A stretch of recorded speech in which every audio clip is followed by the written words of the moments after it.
কিছু তথ্য এবং এই রাজ্যতে যে সরকার আছে, এই সরকার যে বেকার বিরোধী, তা নিয়ে যুব কংগ্রেস যে লড়াই করছে, সেই লড়াইয়ের কিছু তথ্য আপনাদের হাতে তুলে দেব। আমরা জানি যে ত্রিপুরা ইঞ্জিনিয়ারিং সার্ভিস বা ইঞ্জিনিয়ারদের নিয়োগ বিগত 7 বছর ধরে এই রাজ্যে বন্ধ। 2016-17 সালে শেষবারের মতন টিইএস পরীক্ষার মাধ্যমে 298 জন ইঞ্জিনিয়ারকে নিয়োগ করা হয়েছিল এবং 2018-তে ভারতীয় জনতা পার্টি সরকার আসার পরে এই ইঞ্জিনিয়ারিং নিয়োগ বন্ধ। আমরা জানি যে 2023 সালে 400টি ভ্যাকেন্সি দিয়ে টিইএস একটি পরীক্ষা সংগঠিত করে এবং এই পরীক্ষাতে নতুন কিছু নিয়ম এবং আইন তারা অ্যাড করে, যার মধ্যে পরীক্ষায় প্রিলিমস, মেইন এবং তারপরে নিয়োগ ইন্টারভিউ। এই প্রিলিমসের পরীক্ষা যখন শেষ হয়, রাজ্যের বেকার ইঞ্জিনিয়ারদের তরফ থেকে একটি দাবি উঠেছিল যে পরীক্ষার প্রশ্নপত্র ভুল, এই যে পরীক্ষাতে যে প্রশ্ন করা হয়েছে এগুলো আউট অফ সিলেবাস এবং যে প্রিলিমসের নতুন পরীক্ষা নেওয়ার যে প্রিলিমস পরীক্ষা নেওয়ার যে নতুন নিয়ম, তার কোনো গাইডলাইন বা কোনো প্র্যাকটিস পেপার ছাত্রদেরকে দেওয়া হয়নি এবং যে প্রশ্ন বা কি অ্যান্সার্স তাদেরকে দেওয়া হয়েছিল তা টোটালি ভুল। যেখানে নিয়ম আছে যে 100 নম্বরের মধ্যে 20 মার্কস মানে 20 নম্বর জিকে এবং কারেন্ট অ্যাফেয়ার্স নিয়ে হবে, 80 মার্কেটিং, ইঞ্জিনিয়ারিং, টেকনিক্যাল কোশ্চেন্স হবে, যেটার মধ্যে 15 মার্কসের অঙ্ক থাকবে।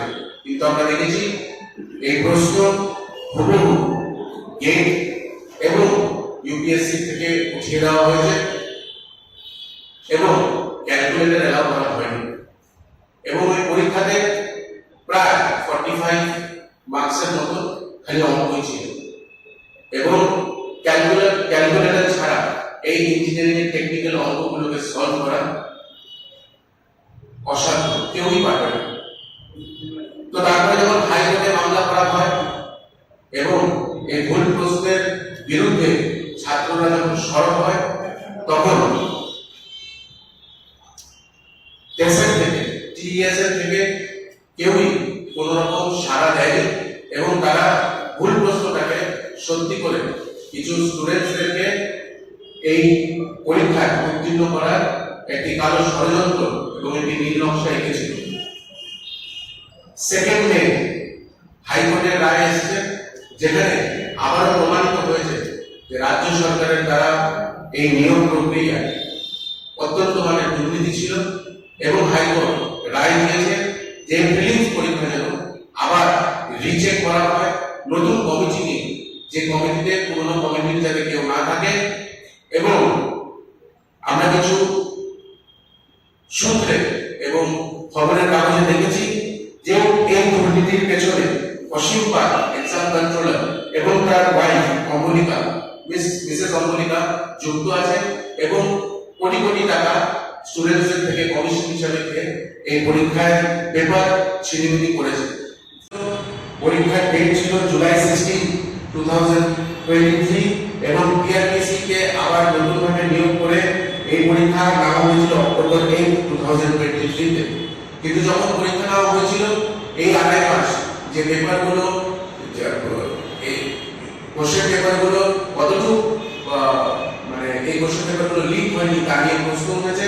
কারণ যখন পরীক্ষা দিতে গেছিল পরীক্ষার্থীরা সেই কোশ্চেন পেপারের মধ্যে কোনো রকম সিল বা কোনো রকম সরকারি স্বাক্ষর পায়নি।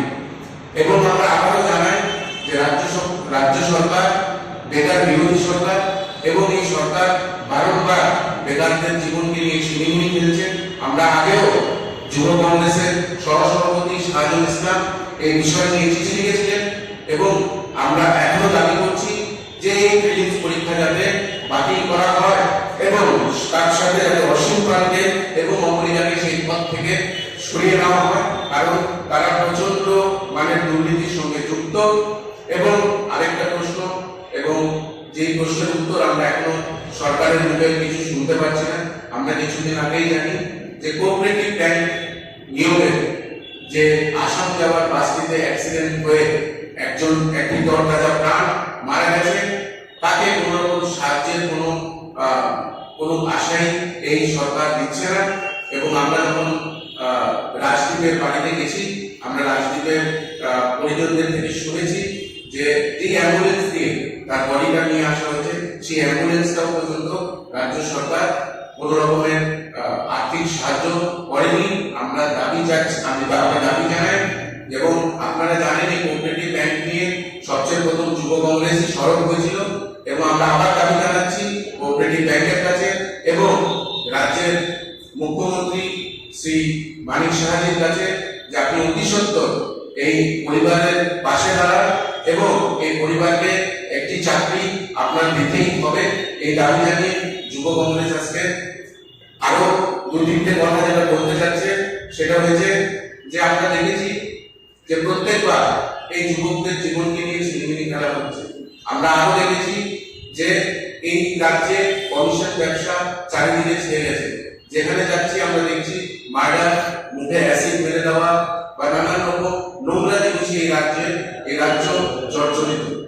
কিন্তু আমরা দেখেছি খুব অবাক করার মতো ঘটনা যে রাজ্য সরকারের তরফ থেকে কেউই এখন মুখ খুলছে না। রাজ্যের মুখ্যমন্ত্রী যে সবসময় বলেন, যেখানেই যান সেখানেই উনি বলেন যে ত্রিপুরা স্মার্ট সিটি এবং নরেন্দ্র মোদীজি অ্যাডভার্টাইজমেন্ট করেন। আমি ওনাকে বলতে চাই যে ধিক্কার জানাই, যুব কংগ্রেস আপনাকে ধিক্কার জানাচ্ছে, কারণ আপনার এই স্মার্ট সিটিতে 19,000 ছেলেমেয়ের পরীক্ষা নেওয়ার কোনো পরিকাঠামো নেই এবং আপনার এই গাফিলতির কারণে আজকে দিগরাজের মতন একটি ছেলের জীবন আজকে চলে গেছে। কিন্তু তারপরে আমরা দেখছি যে চেয়ারম্যানের কোনো হেলদোল নেই।